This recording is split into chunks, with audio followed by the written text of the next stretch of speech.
As we started the second segment, I should have, before we got started again, I should mention the fact that LaPorte County Patriots are sponsoring our event tonight. Some of you may have come in after we got started. I'm Ron Miller from WEFM Radio, and I'm going to introduce the three candidates again, then we'll get to our next question. On my far right is John Boyd. He's the Republican candidate for LaPorte County Sheriff.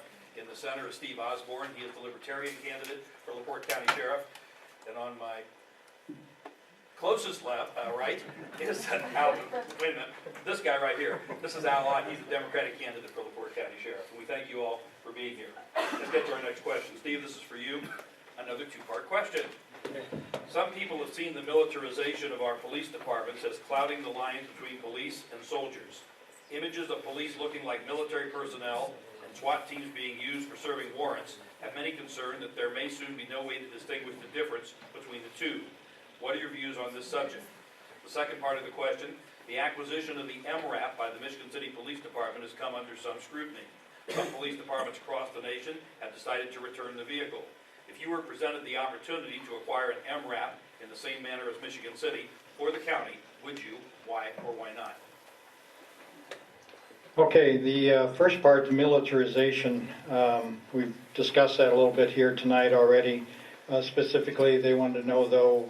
The question says, what are your views on the subject of police looking like military personnel and SWAT teams being used to serve warrants?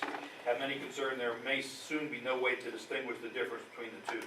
Yeah, the police departments have changed a lot over the years, and just in the last 30 or 40 years, I believe it started with Los Angeles, coming up with the SWAT team, Special Weapons and Tactics, which has unfortunately become necessary in some cases because of the nature of the world that we're living in, the weapons that the bad guys are armed with.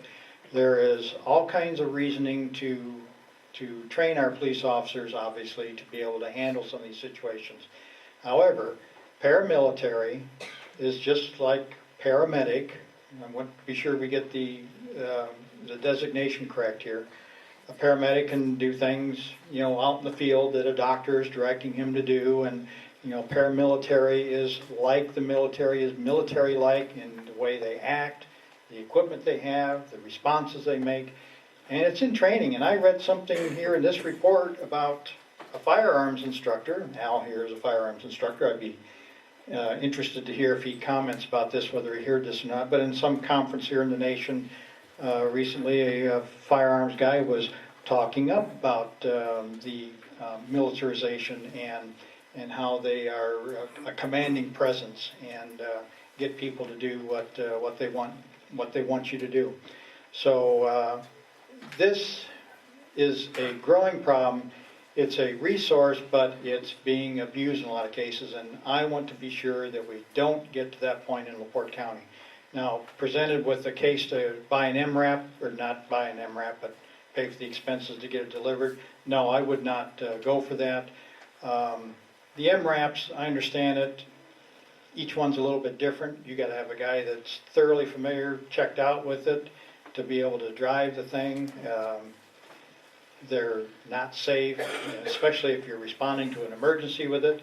Yeah, it's kind of nice to have if you had a situation that you really had to have one to get some people out of a neighborhood, but it's not like we're Chicago, not that it can't get worse, and not that we don't need the tools, but you need to be in control of that. Your control is only every 4 years, though.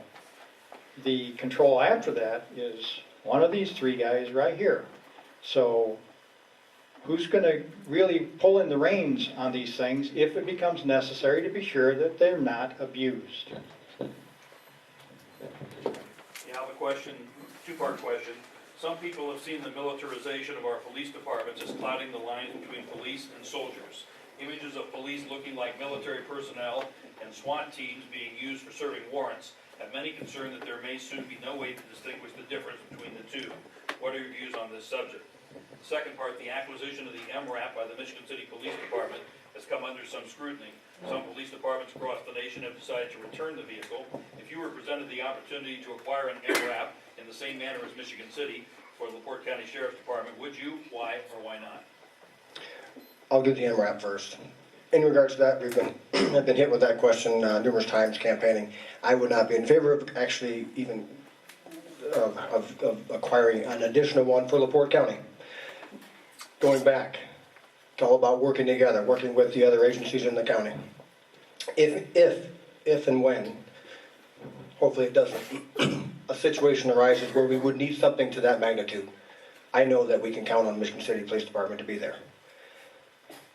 So that's in regards to that. There's no sense in us spending more tax dollars to do, whether it's the delivery or the maintenance or the training of an officer to operate that vehicle. In regards to the militarization of our society, you know, growing up as a kid, I thought I lived in Mayberry. And it may not have been, I don't know. But that's an attribute to the law enforcement officers that were working each day. Because it may have been crazy, I don't know. But growing up as a kid, I didn't feel that way. There's a lot of you I went to school with, and I think I've had conversation with many of those, and I think we all feel that way. And we're all trying to want to go back to that for our kids. So, with that being said, that's an attribute, again, back to the law enforcement officers that were active back then, and there's some in here today, so thank you for that. But today, things have changed. In my 20 years, there's retirees here that have started back in the 60s. I see it back there. Things have changed. And, you know, there are times when we hit with opposition, very aggressive opposition. And when that happens, my question back to the public, do you want us to be prepared? I'm a law enforcement officer. I train at the academy. I train firearms. I have done it for 15 years. I teach at the academy. So, do you want the protection? Do you want us to be there? Because I know right now there are officers in here, every one of these guys, I know that I can count on them to be here, be there, for you, if we are met in that position. So, you know, as far as what we look like when we do that, why does that matter? It doesn't matter. So, that's my stand on that. Thank you. John, would you like me to repeat the question? You better so I don't miss anything. Some people have seen the militarization of our police departments as clouding the line between police and soldiers. Images of police looking like military personnel and SWAT teams being used for serving warrants have many concerned that there may soon be no way to distinguish the difference between the two. What are your views on this subject? The second part, the acquisition of the M.R.A.P by the Michigan City Police Department has come under some scrutiny. Some police departments across the nation have decided to return the vehicle. If you were presented the opportunity to acquire an M.R.A.P in the same manner as Michigan City, the LaPorte County Sheriff's Department, would you? Why or why not? Well, there is a big difference between police officers that police our community and our soldiers. We're dealing with our citizens, not enemy combatants. That being said, we owe a lot of our technology, a lot of our equipment to the military. They've been a great proving ground and a training ground for us. As sheriff, you've got a huge responsibility. You have to send men and women in harm's way when everybody else is running the other way or police officers are running into that danger. You have to well equip them.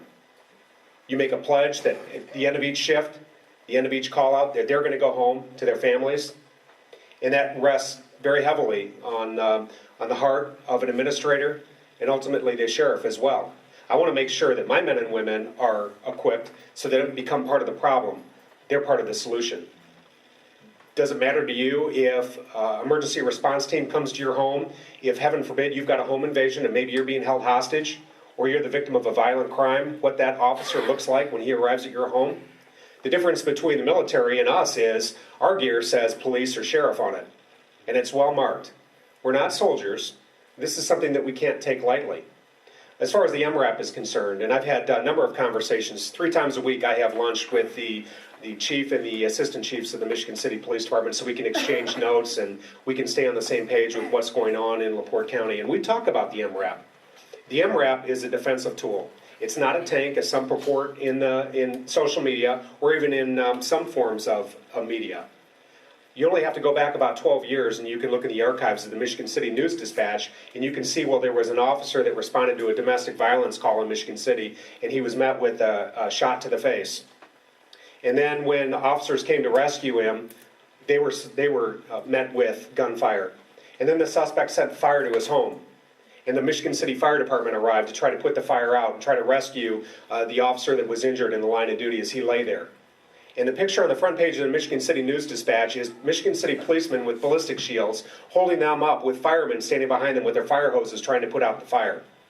If they had an M.R.A.P then, they wouldn't have had to have those Michigan City firemen in harm's way. I look at the M.R.A.P as being a regional tool. I'd love to have a helicopter here in LaPorte County. We just can't justify it. So we have this regional tool that's stationed at the Lake County Sheriff's Office. If we need the helicopter, we call the Lake County Sheriff's Office and they're happy to bring it over. Love to have a bomb squad here in LaPorte County, and most of their technology is a result of what's been developed in the military, but we can't justify it here. So we have a regional tool. If we need it, we call upon the Porter County Bomb Squad. We called them several weeks ago to come over and assist us. The M.R.A.P is a regional tool for all of law enforcement in Northwest Indiana, and it will be a resource for us as well. But no, I can't justify having an M.R.A.P here in LaPorte County, and I wouldn't get one.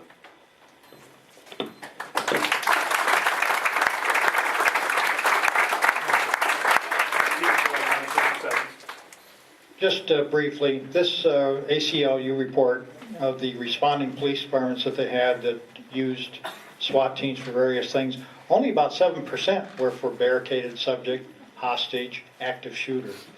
All the rest was for warrants or things like that. That years ago we didn't used to do that. Yes, once in a while you're going to have a situation, and I don't want somebody going into a situation not being prepared.